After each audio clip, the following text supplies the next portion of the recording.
Right then guys, what's going on? Was going to have a video ready for you guys, but I accidentally deleted all the videos. It was on a different camera and I put it into the computer. It copied and everything. I wiped the camera and then I went to go look for the files and nothing. So yeah, as I was saying, had this footage, took it off the camera, stupidly wiped the camera and it's gone. So I'm going to have to re-record some of those bits, but hey ho. So what we're going to do this time, we're going to crack on with the truck, get a couple of little bits put back in it, chuck the rear seats in, run a couple of wires behind the dash and tidy that up, put the glove box back in and all that stuff, and I shall leave the roof console wires just hanging for now. Do that another day basically when it's raining, you know. So I thought I'd just show you the fob I've rigged up and just get under here. Alright, so that's the air horn. Press the remote.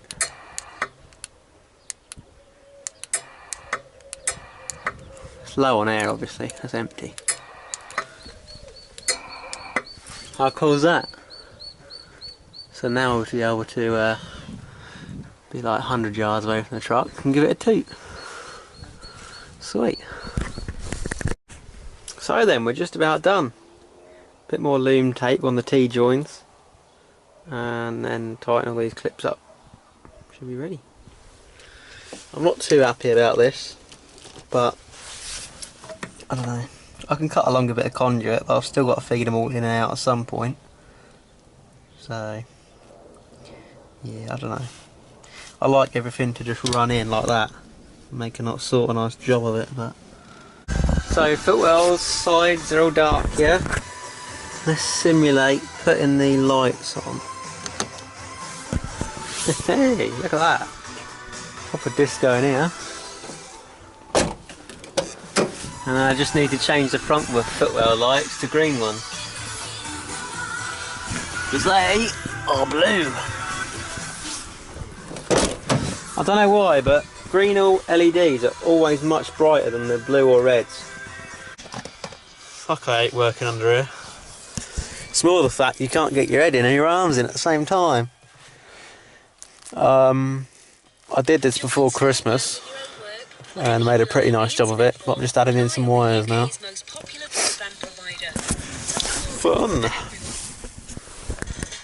So we're just in here, we've got the centre console out, and I thought I'd show you all one of my first modifications that I did.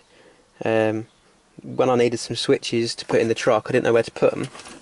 So I took this out. I don't know if you can see the wires in there. There's a common ground for illumination, and I think they're all common live, I'm not sure.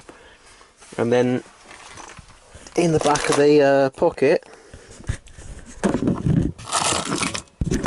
that's my gauze filter, there's a couple of switches and a toggle switch underneath that originally went to a couple of functions, and then I needed more switches, so I just left them there, left the wires behind it, because you never know, we might want them in the future, who knows. So I just tucked the wires up behind it and put it back, and didn't use them. Right, so centre console's out. I've undone my footwell lights and started just chopping back some of this wire, and I'm going to redo it all. Sod it. So now we've got the fascia panel off and the clock's out, we can run our wires a bit more pucker. You see, we can run them up here behind the dash, and then we can sneak in behind the heater and get to the other side of them and just basically make it neat.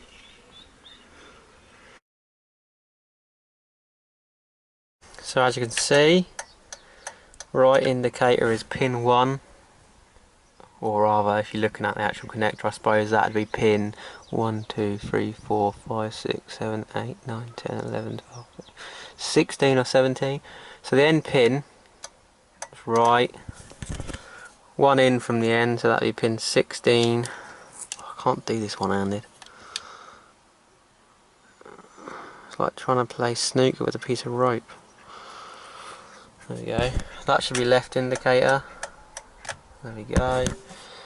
And then 1, 2, 3, fifth one in should be side lights. There you go. Alright. Mid stages of taking out some of the wiring. Strip the ignition loom back. Got a couple of traces on some certain wires that we're going to pick up on for signals. Alright, so we're just tapping into indicator left and right and side light. I'm going to bring them down the back of the dash to 2 modules that I've made. Right, so the loom's getting cable tied to the original loom. I've not tightened up the cable ties yet. I've got a branch coming off here that's going to go to this wire. They just need a plug putting on them. That comes under there into my voltmeter on the dash panel. By the way, whilst we're here, that's the thermo switch for the AC. These 2 wires also branch off a bit earlier and come across, and that's for charging socket, that's for CV. These 2 branches come off as a ground and footwell lights, and then the rest go down there around the back. Finish up here, and we've got footwell lights, side marker lights, and glove box light, and a ground. So as you can see, we've got a little USB charger in there. Wire coming out, I've cloth taped all over it to protect it, comes out of there. And then we'll wire that up along with this one into ground, and that one's going to the CB and the amp. Right, so the loom over to that side is finished. It comes all behind the back of the dash. The extra traces we've put in behind the clocks are all in. The loom's cable tied around the back of there. Just got to tidy up a few of those wires, and then we'll button it all up. And then tomorrow I shall unbolt the seats, whip them out and give it a whole hoover before I put the seats back in. So yeah, cool. So by the power of video we've made 2. Here's one I made earlier. So I've got 2 units made, and I'm going to sling them in the car. Black Thunder's had a bit of a clean up, so she's not looking too bad now. I need to get some new floor mats because my driver's mats absolutely had it. So if any of you guys know where I can get PH or PG Courier Ranger or Mark 1, Mark 2 floor mats that are decent and they've got the hole for the clip, then let me know, because I could do with a set of those. Oh yeah, made a nice little piece of carpet to go in there. So we just had the ignition loom out, and we've run an extra cable, switch live, high beam, that's already in there. I've just loom taped it up pretty neat, bit loom tape around there, and we're going to run it back up underneath that. We've got some wires coming to the other side, a wire to join up, side marker to join up, footwell light to join up, and that to get rid of, because that's actually a factory loom. That's the factory front fog light, and it looks like it's a generic loom because it's got bags of fucking slack on it, so the dealership obviously just bang that in and cable tie it up somewhere. Yeah, so I've took the clocks out so I can see what I'm doing a bit better. That does help. Alright, so how smart's this? I just got it rigged up temporary for now and jammed the ground and a bit of metal to ground it out.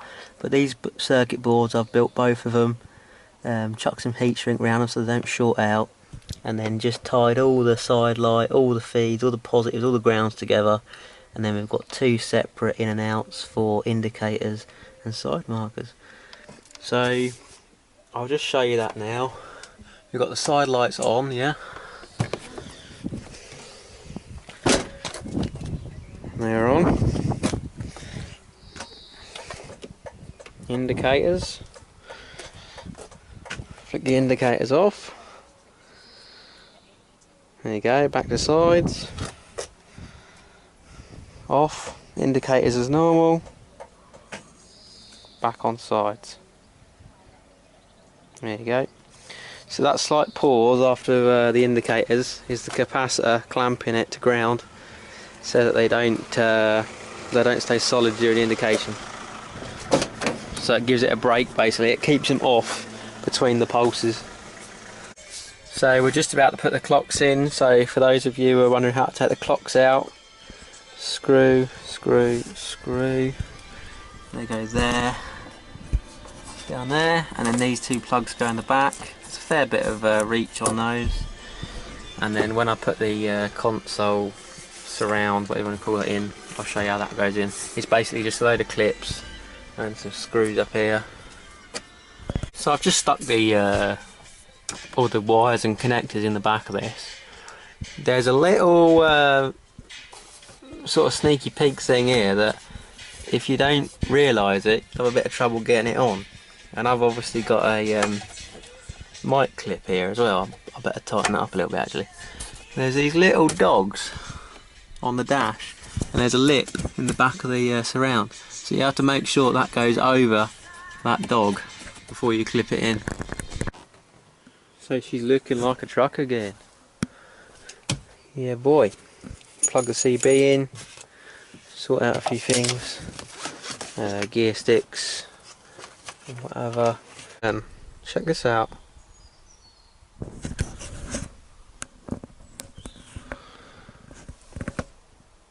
Footwell lights. They work pretty good, and I've chucked some of the C-pillars as well, just for, you know, whatever. So they look pretty cool. So here's just one of the results of all the hard work I've been doing. As you can see, pretty dark. Interior light. Right. Open the door. Check that out. Side markers, front and back. And a bloody bright little puddle light. So that's pretty cool, yeah?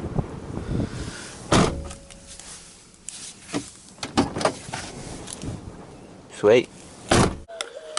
What I was thinking of doing is putting this switch panel on there, cutting the holes out, and then I'll sort of cut the bottom off and bend it in a bit, and I'll make a little panel to go just in front of the rear seats and have an outlet on it, and a USB and a voltmeter on a switch, and a 12 volt hookup as well. So this was just like a little trial, so I'm going to drill up these holes and what have you.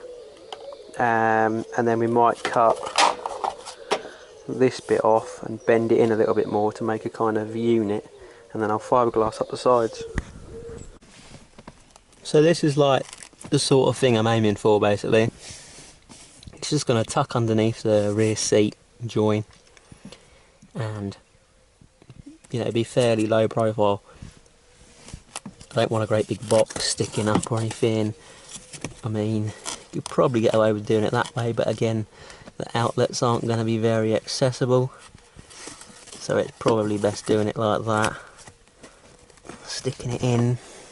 We'll have a little think, but I'm pretty sure we can get away with something, even if we made it higher up like that and then shoved it further back to compensate. That'd be a bit cleaner.